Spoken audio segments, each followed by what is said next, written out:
So again, welcome to the Laptop Lifestyle Lawyer podcast. So excited to have you guys here. So I have Jim hacking and Tyson.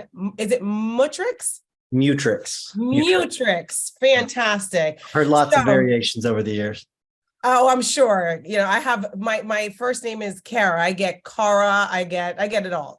So, and my Vaval, it gets Vaval. So I know. Awesome. So, Jim, I'm going to start with you. Give me your background. Tell the audience where you're from, your trajectory, to share your journey with us. Everyone finds their story hearing other people's stories. And so tell me how you came about even starting the Maximum Lawyer as well, and let the people know who you are. Got it. So my name is Jim. I'm an immigration lawyer in St. Louis. I've been practicing law now for 25 years. I'm old. I've been doing immigration. Seasoned, yes. Thank you. I've been doing immigration since 2007. I opened up my own law firm then and sort of farted around trying to do all different kinds of things. My wife is an immigrant. She's originally from Egypt. We met in law school. And she was working at the law school. And so we had our insurance paid and our mortgage paid. And then I decided that I really, really, really, really wanted to open up my own law firm. She said, I've never heard about this. How is this something that you never mentioned? But I had what Michael Gerber calls the entrepreneurial seizure. And I was like, I've got to open my own law firm. And I thought I would do law for immigrants, that I would do car accidents for immigrants, that I would do wills and estates for immigrants. And it became pretty clear quickly that the real need was in immigration. So I had hired a young lady who was originally from Bosnia, and she and I sort of taught ourselves immigration law. We grew from the two of us to then we had another attorney, and we kept growing. And then eventually my wife actually came and joined the firm back in 2016. And that's when things really took off, because I am a 10 quick start and a 3 follow through. So I had all these great ideas, and she's a 1 quick start and a 9 follow through. So she really brought balance to the force, brought balance to the firm. And then we've really taken off since then. At the current time we're recording this, we're at about 55 team members. We have 9 attorneys' offices in St. Louis, San Diego, and Washington, D.C. And then Tyson and I taught a class at St. Louis University on how to run a law firm. And as I mentioned to him the other day, it was at a time when I was pretty much flat broke. And it was right around that time that I decided to just do immigration, and niching down really helped. And so he started Maximum Lawyer because we were having these great conversations after he'd gone out on his own. And we decided to start recording them, and now it's grown into a whole big thing, which I'm sure he'll tell you about. Awesome. So Tyson, I'm going to, by the way, I got to pin the quick start, 9 quick start, 1. You're going to have to explain more of that because, you know, and I know that's probably something having to do with Maximum Lawyer. And so, yeah, I definitely want you to expound on that. But Tyson, go ahead and introduce yourself. Sure. Yeah. My name's Tyson Mutrix. I've got quite a bit of a different background than Jim does. Jim, and I think that's part of my story. I've got 2 parents, neither one of them graduated from high school. And so my background's just different, right? And so, but I did always have that bug, the entrepreneurial bug. And it was a little different. Like Jim, like mine was sort of oozing out of me. Jim's, I think he kind of concealed it a little bit, but mine was a little bit more oozing out of me. And my dad, whenever I was out of the house and everything, started a very successful business. And so I think he always had that bug too. And I think he kind of passed it on to me. But during law school, I always knew, I knew from the beginning I wanted to start my own firm. So having that in mind, I took a lot of classes like Jim's class, law practice management. And Jim did a very smart thing. He brought people into his class, each class, to teach something new. And so Jim didn't do all the teaching. He did some of the teaching, but then he brought in experts to come in and teach, which I thought was a clever move. And especially knowing in hindsight what was going on at the time, smart. It was brilliant, is what it was. But I shaped all of my classes around sort of, okay, I want to start my own firm. And then I'd worked for a volume injury firm right out of law school. And then about a year later, a little quicker than what I expected, I started my own law firm. And that at the time I was doing criminal defense and personal injury, and we talk about niching down all the time. I think if I were to go back and do it all over again, I probably would have just started with personal injury, but the criminal defense allowed me to pay the bills. And it's really interesting. We started the podcast, I think it was 2015, and Jim was right. We were having these conversations all of the time, these really good conversations. And we decided, hey, let's record these things. We had a lot of false starts a lot of episodes that were lost into the ether that were never recorded because we forgot to hit the record button. But we sort of that a few times. Yep. So, but we've not missed an episode, and since we started, every single week we've put out a podcast, and that consistency has been pretty important to the growth of Maximum Lawyer, the guild, the conference, and everything else. But sort of back to my story, like right now I think we're at 28 team members when it comes to our injury firm. It's grown quite a bit. In between there, I had a partnership that did not work out. It lasted 18 months, but honestly, I think that allowing that reset, allowing you to push that reset button and rebuild everything was actually great for me and my firm. But I've grown more over the last 4 years than I grew in the previous 8 years combined. So it's been pretty good. Yeah. And it's like, you don't start from scratch, you start from experience. So of course you add that to the mix, then it's when you're doing the do-over or, the picking up from where you left off, there's so much already added value from the previous experience. So of course, so talk to me, I'm going to jump back to you, Jim, about this 9-star, 10-star, because that's Sure. what is he talking about? Talk to us about that.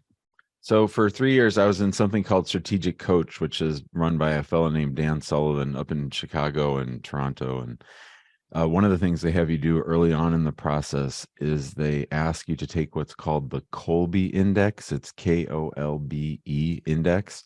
And it rates you on 4 things: fact finder, follow through, quick start, and implementer. So fact finder is sort of what it sounds. And the funny thing is when you receive your Kolbe score, everybody, no matter how different they are, they always leads off with, "You're perfect just the way you are." And so, but then once you get into the details, it sort of scales you on those things. And a 1 isn't bad, a 10 isn't good. It's just where you fall on this scale. So fact finders, we have a lot of lawyers and paralegals in our office who are very high fact finders, very high follow throughs, as you might imagine.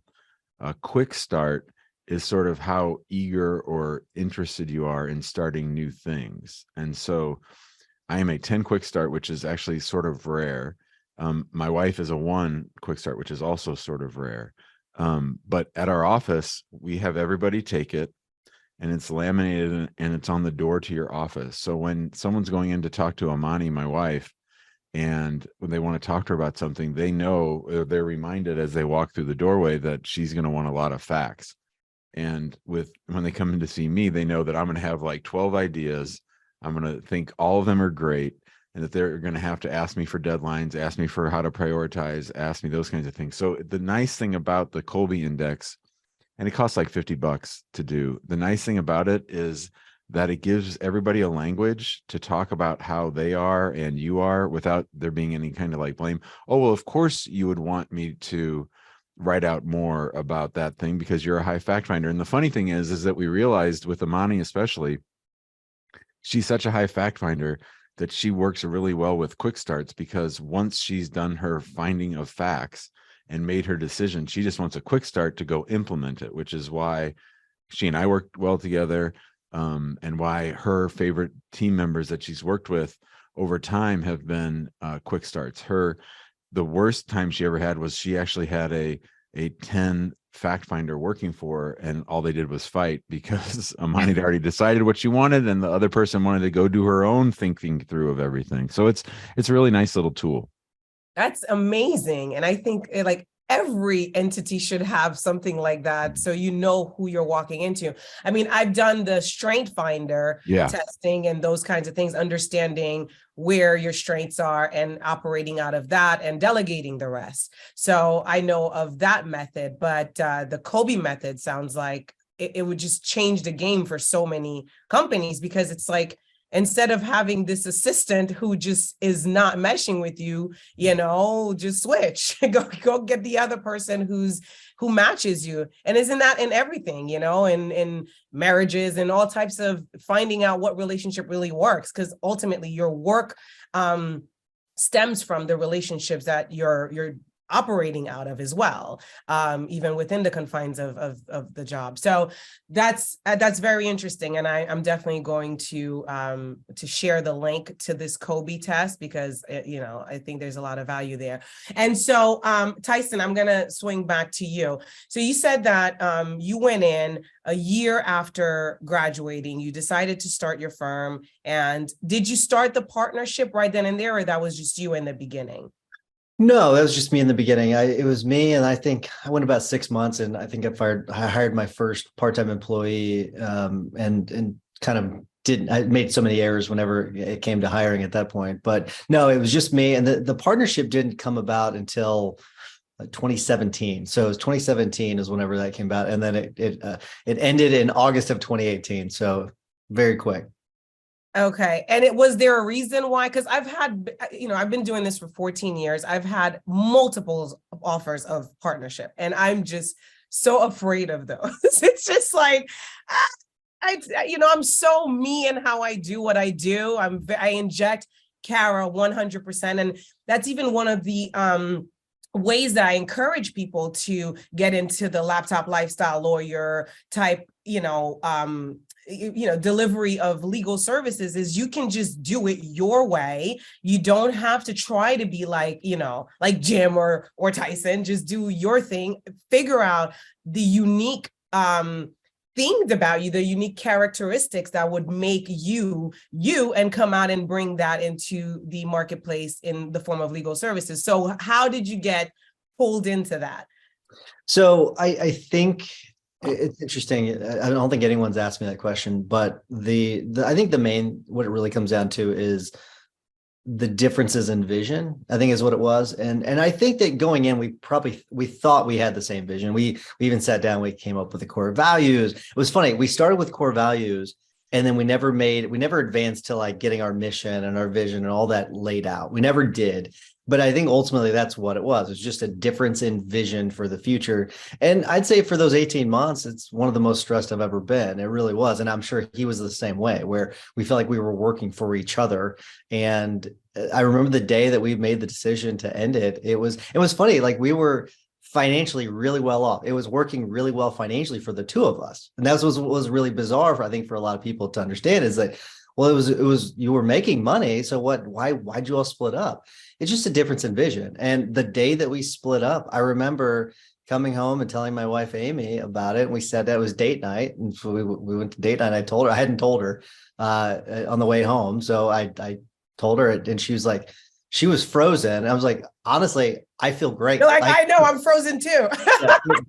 I told her, I was like, I feel great. Like I said, this is actually going to work out well for both of us. And so it was, and the paperwork was all signed, and we split in a week, right? It was quick. I mean, it was like a boom, done. We're moving on with our lives. And so both of us have the same, or at the time, I don't know if he still used them. We had the same coach, executive coach, Jason Selk, and he's really solution focused. And I think we were both solution focused. Hey, all right, moving on. Let's get on to the next chapter. And it was, so it was a net positive, I think, for both of us. That's wonderful. Okay. So you got tempted because you thought the visions were the same. I have never been able to connect with someone that I feel has the same vision as I do. So maybe that's why. Now, let me ask you guys. So you decided to start your podcast with Maximum Lawyer, and it was through the conversations, et cetera. And how did the conferences come about? And I kind of also want you to touch on the coaching aspect, Tyson, because that's what you guys provide, is support and coaching and that kind of, an environment for people to be able to come in and use your experience and wherewithal and coaching to grow, right? And how important that is, right? To have someone who can be outside of your entity and give you feedback and give you shortcuts and nuggets and things of that nature. And so talk to me about that. The podcast, of course, being where it started, but how you guys develop the programs and the conferences, et cetera, that you have and what that does for attorneys.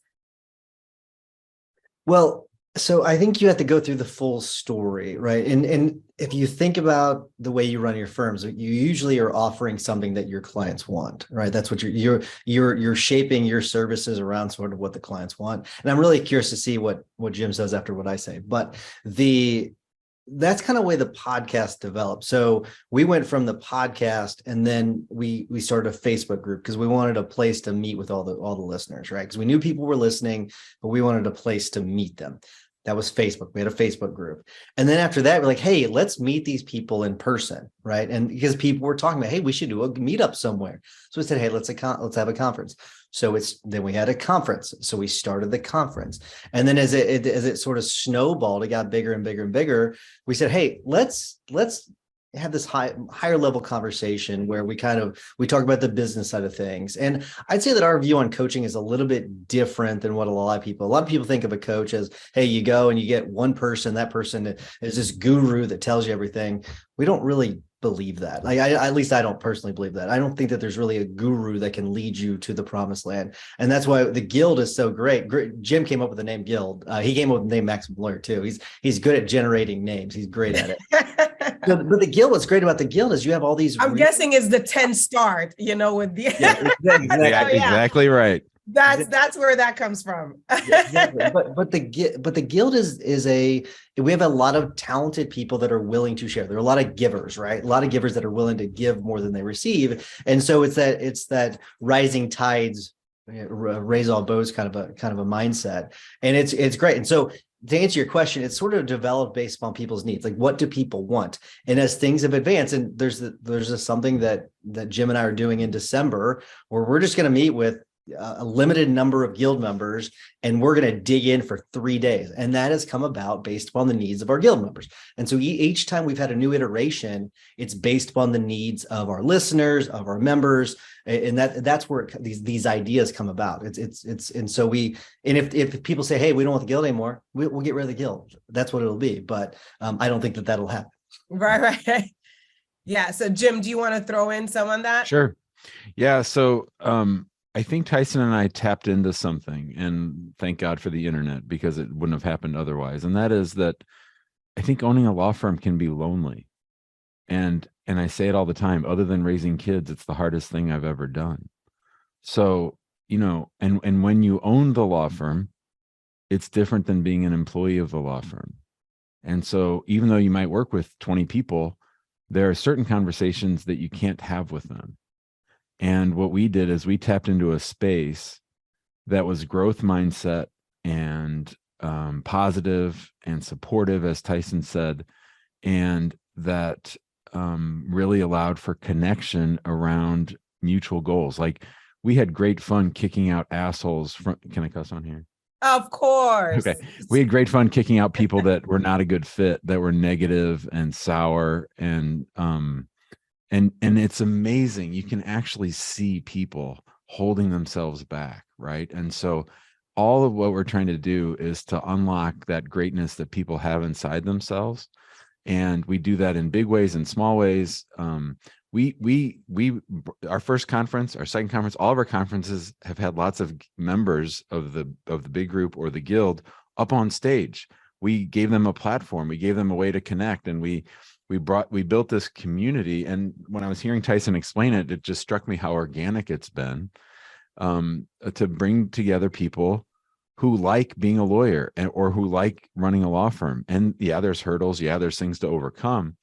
But at the end of the day, they're still generally happy, positive people. And it's so big that, you mention mindset, because that's the game changer, isn't it? For pretty much how any of this stuff pans out for you, right? Because if the mindset is focused on problems and being buried in problems and being buried with your clients' cases instead of serving and instead of solution. It's just a quick little shift. It's not a big, major overhaul. It's just looking at it from, I get to do this versus I have to do this. It's just language, right? And so talk about what impact you've seen this maximum lawyer have on the guild members, and what is the change that it's causing, or how is it propelling? Because Tyson, you were talking about how Jim had the law practice management course and all of that he was teaching. Well, most law schools don't offer that. Most law schools do not offer any kind of how to start your own shop type of thing. It's go to, get the research thing done, get a job at a law firm and hope to make partner, or, there's no real tools. I went to law school for the 3 years and I looked for the class and I never got it. I never found a way. And that's why I created, Leap Into Your Lifestyle. It was a way for me to help attorneys just do what I did, because I set up shop straight, out of law school. I was only working 9 months with this attorney. And I started my firm and I did it virtual straight out because I didn't have the funds to do the big office and the rent. And, it's very unconventional. COVID made everything that I've done, look like this is the way to do it. But back then, 14 years ago, lawyers were looking at me like, are you really a lawyer doing it this way? So talk about that, because the listeners that we have here, many of them have virtual firms. Many of them are wanting to grow, but what does that look like? What does growth look like? What impact have you seen Maximum Lawyer have on your members? Talk about that. So there's a lot wrapped up in that. There's loaded questions. My questions are always that way, and it's like, good luck. Yeah. Well, just to answer your question directly, like we've seen a massive amount of growth from guild members. It's the coolest thing to watch, seeing them go from really struggling and crying to like excelling and making 7 figures. Like it's amazing to watch. But I want to go back to the very first point. And it's about the mindset. Yes, it is simple. It is very simple, right? It is actually kind of like flipping on a switch. But there's the whole idea of like mood follows action, right? You've got to take the action. But some of the mindset problems are deeply ingrained in people. They're deeply, deeply ingrained. You're talking about reversing several decades of a mindset. And so we can say it's simple like flipping on a switch, but it's like a switch that you're like, trying to push that switch up. Takes a while. It's rusty. Yeah, it's like if you didn't work out for 30 years, and all of a sudden you start to work out, you've got to go slowly with it. And so, and the same thing with mindset. Mindset is the exact same way. You got to be very, very, very, very deliberate about what you're doing. And once you get there, the mood follows action, and you start to get some momentum and things start to pick up. And we see that with guild members. It's really funny. So you'll have people listen to the podcast and they'll talk to us, or they'll join the guild and they're like, this is so different than anything else I've ever been in, because there's a lot of groups out there, right? You name them. You can throw a rock and hit a dozen different groups that tell people how to run a law firm, but they've never done it before, right? But what's great about the guild is it's people that are in the trenches, right? That are doing it, but they also have a very positive mindset, and they say, hey, like, and not every day's great. Like not every day's great. So you have people that will come to the guild and they'll post, oh my gosh, I had a really bad day. And then people jump in, be very supportive, but hey, now let's take the steps to correct whatever the issue is. And here's how you fix it, right? And it could be as simple as, hey, Google shut down my Google My Business page. Boom, contact this person. They'll get you set up right away. You'll be done in 12 hours, yada, yada, whatever it may be. But that is the environment that's inside the guild. And so what I hear, I'm just going to interject, is that the assholes that Jim kicked out didn't have that vulnerable space that they would access, because the holdback or it's not really embracing the fact that we all have shitty days, and it's part of the process. And let's talk about it, and let's not act like we always have it all together, because we don't, right? And so there is no holding back in that space. Totally true. So true. And honestly, that curating starts early. Like that was very early on. Jim was right about that. Like we were very deliberate about who was allowed in and who was not allowed in. And if you were a jerk, guess what? You're gone. And like you didn't get a second chance, right? You don't get a second. You're gone. Like once you show us who you are, you're gone. We believe you. Yeah, exactly. We believe you, and bye-bye. So that's the approach we've taken. But yeah, and because of that, there was it's funny. I will say this. So Jim, early on, I don't know if Jim remembers this. Jim flipped the switch on Maximum Lawyer, and it was a closed group initially, and then he opened it up, and people went nuts. And then so we like within an hour, we like shut it back down. We're like, okay, we won't do it again. Sorry. But people were very protective of the community, and they still are. Having that community, having that closed space to be able to be open about things, super, super important. That's awesome. Go ahead, Jim. You add on. I think another thing that sort of makes our group different is that Tyson and I lead by example by not being afraid to be vulnerable. Like we talk about the really hard stuff. Like some of our best episodes are where I'm just sort of ranting about something that either is making me mad or that I'm struggling with. And I think it's really bled into the group because like about 2 months ago, a month and a half ago, one of our guild members who we hadn't seen in a while sent me a long email talking about all these struggles that they were having. And I anonymized it and read it to the guild. Tyson and I do a call every Saturday morning at 8 in the morning, and we just riff on stuff. And I read that letter anonymously, and the guild members like rose up in unison and just were like, that was me. People shot videos. That was me. I've been there. That exact thing happened to me. Don't feel isolated. Keep coming back. My son calls this AA for lawyers. And I think that in a lot of ways, I've been in 12-step program for a long time. So in a lot of ways, I think there's some truth to that. I love it. AA for lawyers. Don't we need a place where we can just come in and say, you know, my name is, and I am, right? I am a lawyer. And so with regards to like the conferences, is it just seminar style? Is it coaching style? Is it, you know, these are the things you need to go do, and then, you know, you could see results from there? Talk more a little, you know, about that and the guild and all of these programs. What do they entail? So the easy thing is the Facebook group. So there's a Facebook group. There's like 6,000 law firm owners in there. And that's just people, they're trading information all day long. And we recreated the guild because we weren't being able to hear or have, you know, more in-depth discussion. So we created the guild. And so that's a different Facebook group, and that's a paid group. And then we do a quarterly mastermind. So once a quarter, we pick a cool city that Tyson and I want to go visit. And we say, we're going to have Tyson loves Scottsdale, Arizona. So every January we're in Scottsdale. We're going to be in Scottsdale, and bring us, you know, whoever wants to come. 30, 40 people want to come. You're in a hot seat in a room with other people all day. And then we do that for 2 days. And then now we have some training that goes along with it. And then like Tyson said, in December, we're going to try something even more different with just like 3 or 4 law firm owners, and we just work on their stuff for 3 full days. And then the conference, we actually didn't do a conference. Well, we did do a conference we're not doing a conference this year, but we may be bringing it back next year. But the conference is, seminar style. People, we had guest speakers, we had paid speakers, we had all kinds of stuff. So it was great. Wonderful. And you have one coming up, you said, in Miami. Yeah, that'll be in October. In October. So you have to give me that information so I can share it as well for the awesome. people who want. Yeah, we're in Austin. We're in Austin. We're doing an automation workshop in Austin in April, and then we're in Boulder, Colorado in the summer in July, and then in October we'll be in Miami. Awesome. Awesome. So I will share all of that for our listeners and whoever's interested, and so that they can follow you guys as well. You're on Facebook, you're on Instagram as well, The Maximum Lawyer. Yep.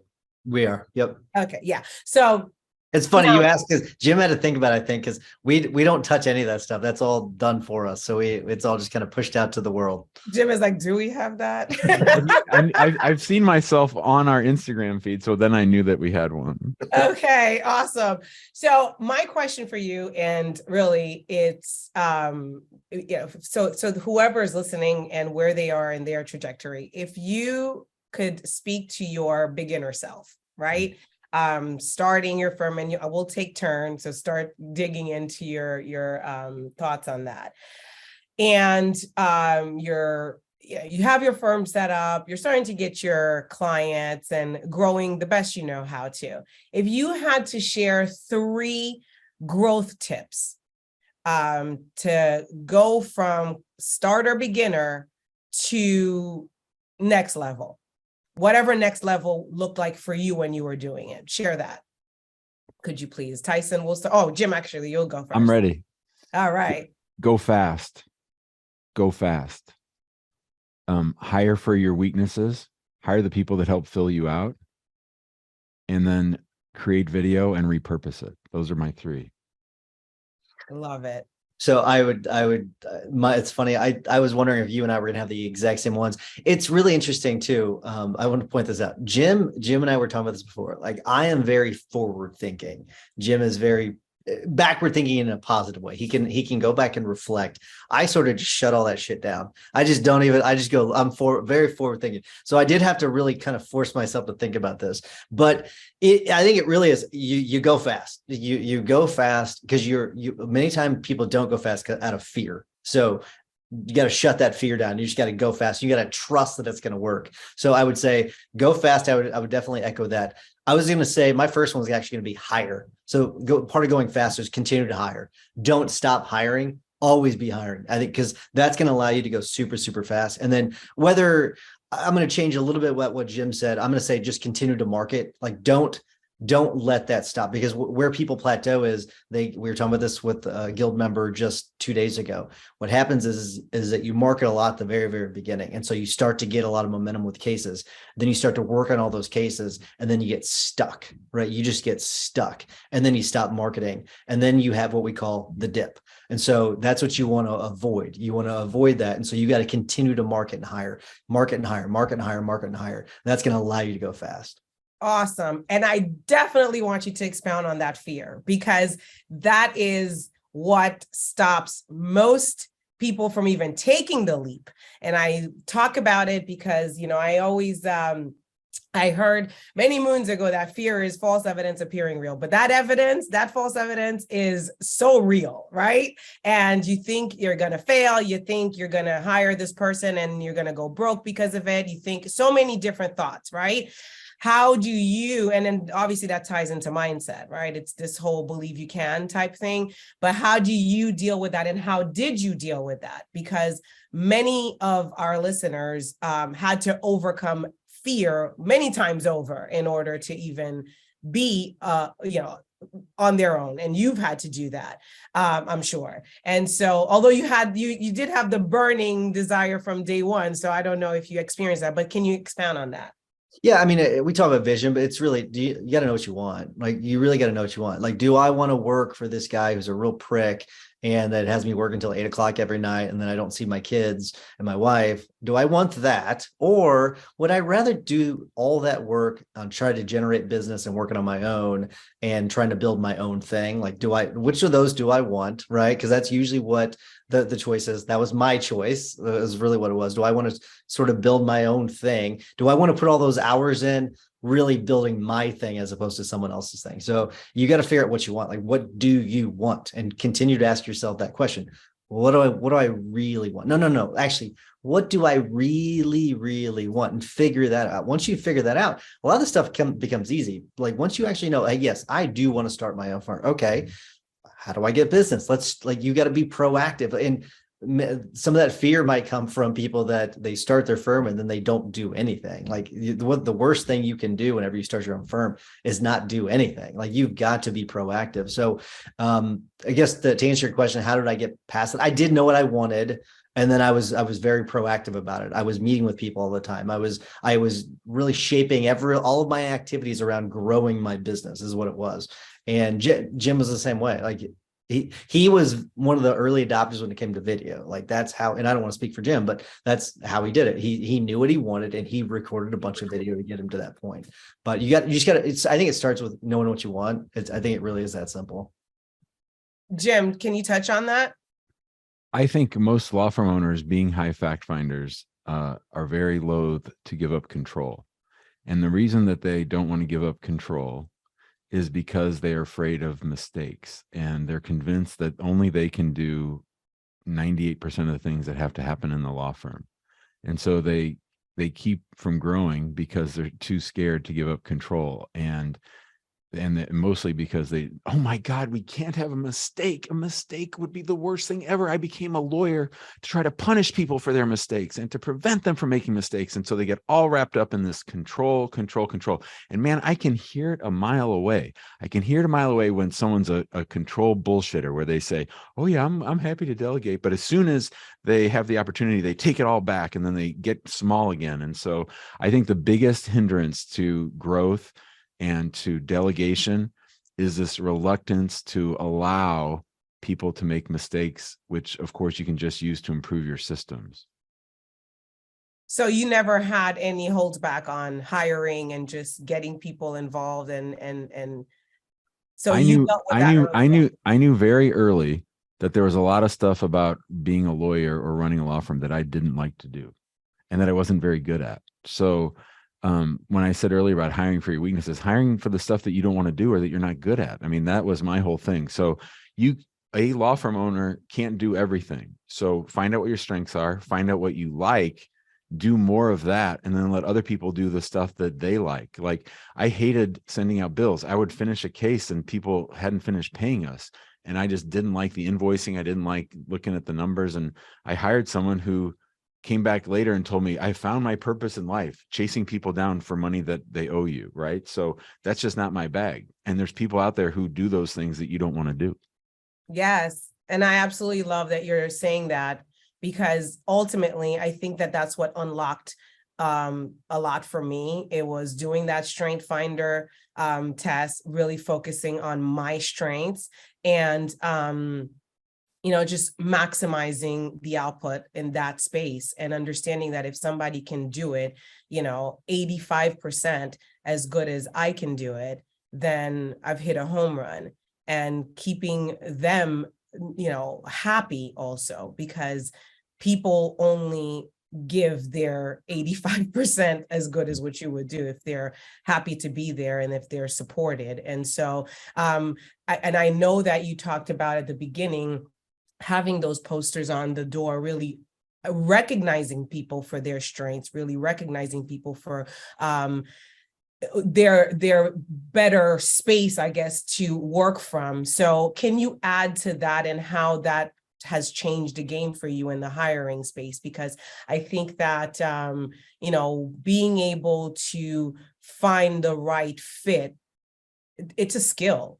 It really is, because especially if you're inundated with work and you're just desperate to find help, sometimes kissing a lot of frogs is part of the process. Do you have a streamlined process to identify your right support team? Every year, the 30 teams in the NFL spend millions of dollars researching collegiate athletes. They do all kinds of testing and they have the combine and my New York Jets thought that they had found their answer in Zach Wilson, and he's been a complete and utter bust. So I believe in the value of testing. I believe in the value of inquiring and doing your due diligence. But I honestly believe that at the end of the day, you get lucky. You don't know, you can't really test for hustle. You can look for it in experience. But I think, again, I see people hire one person, it doesn't work out, and they say, oh, that's never going to work, and they don't try again. You just have to keep trying. And like Tyson said, one of the great benefits of hiring all the time is that you can find people. I honestly think that if you're thinking about hiring a person, you hire two, because probably only one of them is going to work out. Tyson, you're shaking your head. Yes. Yeah, I mean, especially the last thing that Jim said. You want to hire slow, fire fast. That is there for a reason, because you are going to get it wrong. Like, we have of all the lawyers that I know, I may have the most intense hiring process, right? But there are times that we have gotten it wrong. Right. We put through people through a ton of assessments and a ton of tests, and through the interview after interview. And most of the time we do get it right, but we do get it wrong from time to time. And just because we get it wrong doesn't mean that our whole process is jacked up and or that there's something wrong with us. It's just that people lie. That's part of the process too. Like, people lie to you, right? They will lie to your face. And that's why you got to have such an intense hiring process. But the point is that you're going to make mistakes with this. That doesn't mean you should stop hiring. The answer is hiring. You just have got to continue to do it. Awesome. Guys, this was great. I definitely would love to have another conversation similar to this. Any words of wisdom you want to leave for our listeners? Because, this has been, you've given us quite a bit of golden nuggets, but I'm going to just take turns. Any one golden nugget to leave, and then we're going to wrap up. Sure. Yeah, mine would be to give yourself a break. Don't be hard on yourself. Don't be worried about the mistakes or the things that you wish you'd done differently. You can't look backwards. And too many people go into the future looking behind them. And like Tyson said, you got to be forward focused and as he said, trying to solve problems. It's funny you say that. My first thought was, it's going to be okay. It's going to be okay. Whatever your situation is, it's going to be okay. And since Jim was basically the same thing, I'll say this: figure out what you want. Like, sit down and spend as much time as is necessary. So whether that's hours or days or weeks or years, figuring out what you want. Actually take the quiet time to figure that out. Figure that out. That way in 20 years, you don't have a bunch of regrets. That way in 20 years, you're not thinking, oh my gosh, I should have been a criminal defense attorney, not a personal injury attorney, right? Actually sit down and do the vision work. And once you've done that, a lot of the other stuff will just fall into place, and you won't worry about all the nonsense. I love it. This was awesome. Tyson Mutrux and Jim Hacking with the Maximum Lawyer. Thank you so much for gracing us with your time, with your knowledge, with all of your golden nuggets.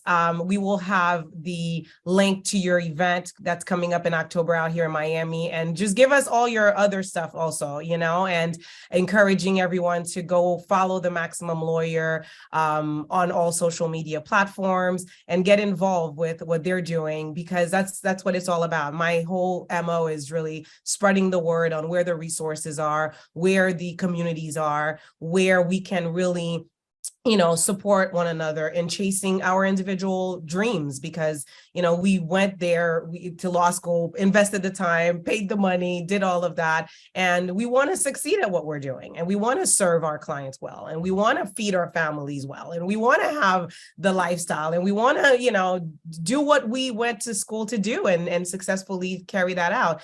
But like you said in the beginning, Jim, it's very lonely when you don't have community and just hustling and doing this alone and trying to figure it out. So I'm big on getting the support, getting the community connection, getting the coaching, getting whatever it is that you need, reading the books, doing the work, and then really adding value onto yourself so that you can be of better service to the people that you deliver your services to. And so again, gentlemen, thank you for your time. This was awesome. Until next time, I will definitely bring you guys back. Thanks, Kara. Thanks for having us. Appreciate it. Thank you.